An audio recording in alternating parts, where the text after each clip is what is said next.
there, and welcome to the first episode of Bion Sounds. I am your host Felipe Pellisson, but all my friends call me Pello. So this channel started with an idea and a phrase in mind. Whatever inspires you was exactly what I thought when I decided to allow me to dedicate more time to the things that I love in life. Because fulfilling our dreams is everybody's dream, but not everybody gets to do it, right? So why not trying? And if my inspiration inspires you, please go ahead and inspire someone else with the best that you have to offer to the world. But who am I, you ask? I'll tell you my story in more depth as the channel evolves, but for the sake of this episode alone,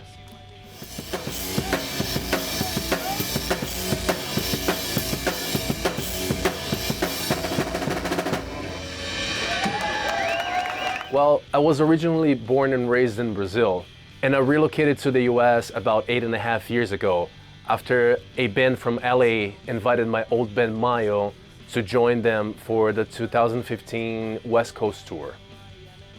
Shout out to Derek, Adam, and Jonathan. You guys are amazing, and I miss you all.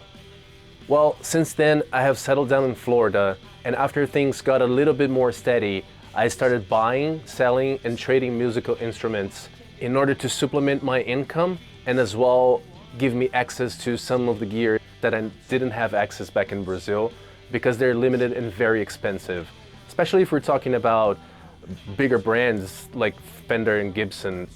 Unfortunately, the only thing that I kept from those instruments that I sold in the past were pictures that I took in order to post them for sale in the first place.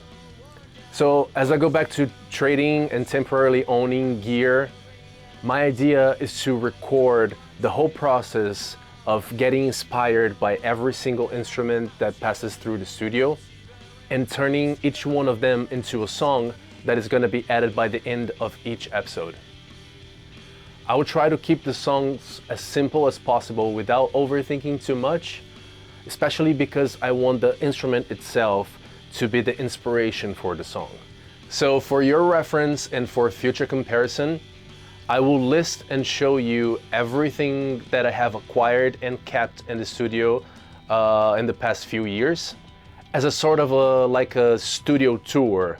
That way it will be a little bit easy for us to keep track of the new arrivals as well as when it's time to say our bittersweet goodbyes. So since this channel is going to be more focused on string instruments, like basses and guitars and whatnot, I think that would be a great idea for us to start through the drums.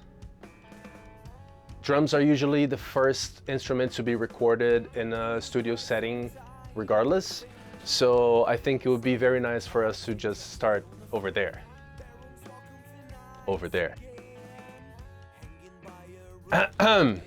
Me? Yes, I'm talking to you. Why me? I'm just quiet here. I'm not doing anything. That's exactly the problem.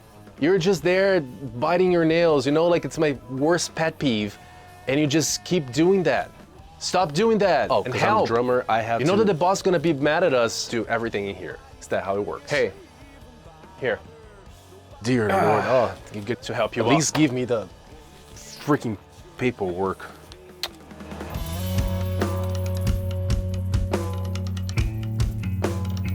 I do have a Tama kit. It's a hyperdrive kit, so the toms are a little bit more shallow. I have a 10-inch tom, 12-inch tom, 22-inch kick, and a 16-inch floor tom. Those are all part of the same kit, as well as a 13-inch snare that I have over there on the other side of the studio. And then I added a 14-inch dual snare, which serves as a 14-inch floor tom, as well as you can engage it and turn into a very fat snare if needed, as well as a 14 by 6.5 inch Black Beauty Ludwig snare. Besides that, we do have the electronic part of the kit, which is in Elise's Sample Pad 4, which I usually put some bells and whistles there, so you know, claps and sound effects and stuff like that I can always add to there if needed. as well as I'm using the 10-inch pad from my strike kit as a trigger to the sample pad 4, which adds me a snare sound and an 808 sound on the hoops.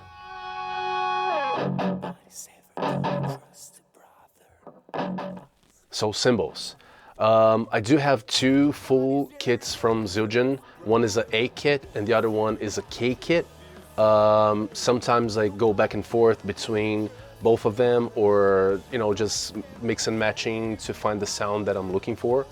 Right now what I'm using is a 14-inch new beat hi-hat, a medium thin crash 18-inch A, dark thin crash 19 inches on the right side, dark thin crash of 17 with a trash former in the bottom to have almost like a very controlled China sound-ish, and a 21-inch sweet ride.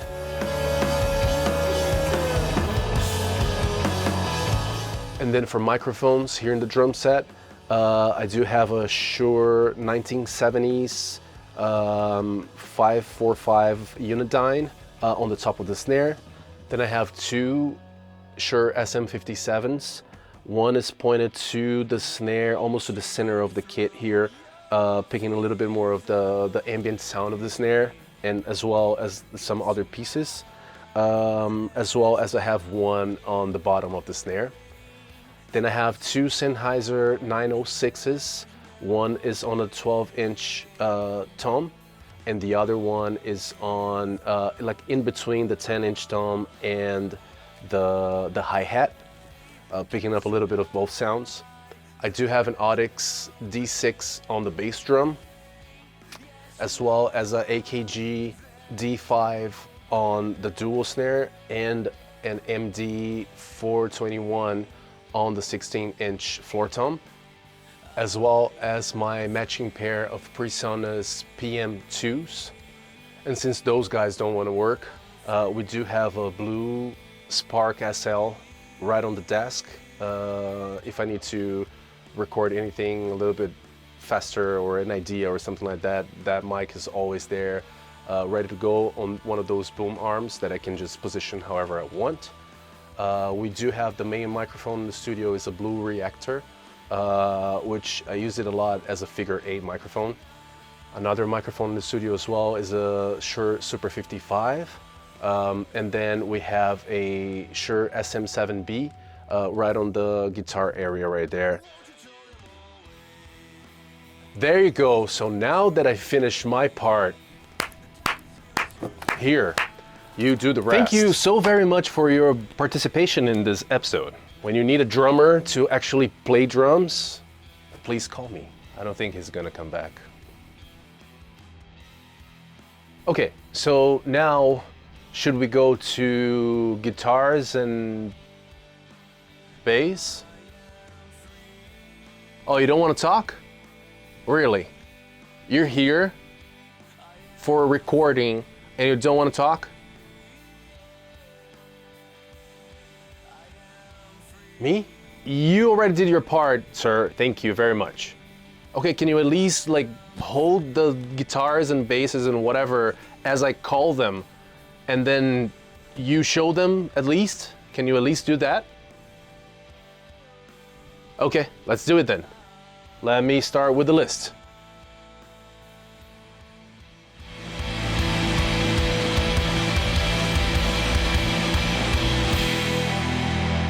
So here's the list, and I would say, why don't we start with the bass? I mean, the bass is the only bass that I have, the only one that I kept. Please get up and go get the bass. Okay, so that's a Squier vintage modified jazz bass. If I'm not mistaken, it's from 2014 or 16, something like that. That bass I bought used at Guitar Center in Coconut Creek when I first moved to the US, basically like in the first months of being here. And I did plenty of modifications to that bass And we're gonna go through every little detail of that bass when we make that episode. Thank you so much. Next is gonna be a Gibson B25 from 1969. I fell in love with that guitar when I saw it listed on Facebook Marketplace, and it hasn't left my hand since then. Then we have, I guess we can call this another acoustic, but it's a Fender Dobro. I got that guitar locally where I lived at the time, probably 3-4 years ago. I still think that that's one of the most beautiful instruments I've ever seen. The next, we're gonna do basically 3 guitars in one, because I actually own all 3 models of Tom DeLonge's signature guitars. So we do have an Epiphone ES333. We have Tom DeLonge's signature Stratocaster in yellow, and we have the new Fender Starcaster that just came out recently. So I'm very happy to have those 3 guitars temporarily here in the studio, so we can make some back and forths and test them out, and that's definitely gonna be one of the episodes. And maybe I'll get to tell you which one is my favorite. Fender TC90-ish. That guitar has actually been modified as F, and that's not even the worst part. The worst part is that whoever did that job did it poorly. But I only paid like a couple of $100s for that guitar. And you know what? It actually sounds amazing. It actually sounds really, really good. And then we have the Fender Telecaster Deluxe from Chris Shiflett from the Foo Fighters. That was as well, I remember 2012 when it came out. I was crazy about that guitar. It was one of the nicest guitars I've seen in a while. I remember looking at it every single day at Guitar Center and Musician's Friend website at the time. You know, dreaming about one day owning that particular guitar, and you know what, here it is. Then we have a no branded. We have Haley, the B-Bender Telecaster that I found as well at Marketplace. That guitar was trash when I got it. It sounded awful. So I put a new set of pickups in it. I have Seymour Duncans in it right now. And I love to play with the B-Bender, and I love to create with it because, you know, it's something that you don't have in every single guitar. Then we go to the Les Paul Special. I love the P90 sound. I always loved the P90 sound without knowing that I love the P90 sound. I love the way that it cuts. I love the way that it sounds. It's not too fat, it's not too bright, it's not too jangly. So yeah, I just, after that guitar, I got crazy about P90s, and I wish all my guitar had P90s in it. Thank you. Nice, very nice of you. Very nice, thank you for working. And last but not least, the 1966 Gibson Trini Lopez, with a lot of modifications over the years, but most importantly, all the pickups are original and all the pots are original. I just sent that guitar to be refretted in Orlando. That guitar plays like butter, and it's probably my best instrument. I'm not a purist in any shape or form. I like instruments that are played. And then I have some other instruments that are not string instruments that I can do myself. Thank you for both of you. We have a Lorey organ that was gifted to me a few years ago. Then we have my beautiful pedal steel that I never learned how to play, barely learned how to tune, and one day will get decently enough that I can actually try to create something with it. And of course the SL88 Studio, that's my MIDI controller right here behind me. I'm not a big player in any shape or form. but I can create with it. And again, I think that every single instrument is a tool for creation. Next, we're gonna do amps. So do we have a volunteer? Anybody? Drummer? You're gonna just point, right? Yeah, you're gonna just point. Thank you. Thank you so much.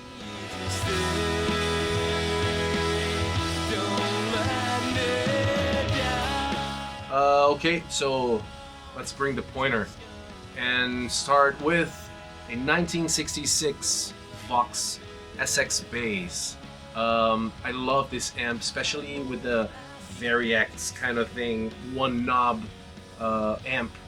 It's almost like it sweeps the whole spectrum of sound, trying to find the one that you want to make sure that it's there. And I wish that, you know, some guitars and some other amps had the same thing, because it's so cool. Thank you, Mr. Pointer. Thank you very much. Next, we have the MPEG VT22 from the 70s. That amp is basically the same amp that Queens of the Stone Age used in some of their recordings. And when I found that amp, I was instantly in love with it. And it's a very loud amp. I need to send to Attack to see what's going on, because it is like a little bit noisy and I don't like that very much. But yeah, that's one of the things that I need to do before I start the episode. Next, we have a half Marshall. And when I say half Marshall, it's not a half stack, it's just a cabinet with no speakers inside. So it's not currently an amp or anything like that, but I love the statics and I love the fact that it's like falling apart and abused, and that there's a lot of story behind it. Then the most recent amp that I have acquired was a Mesa Big Block V12 monster amp, 1200 watts of pure gnarly sound. And then last but not least, again, my favorite amp, my dream amp of all time, my Fender Tone Master 100 watt with the 212 matching cabinet. Same amp used by Dave Grohl. And then I think that's it. It's actually not it.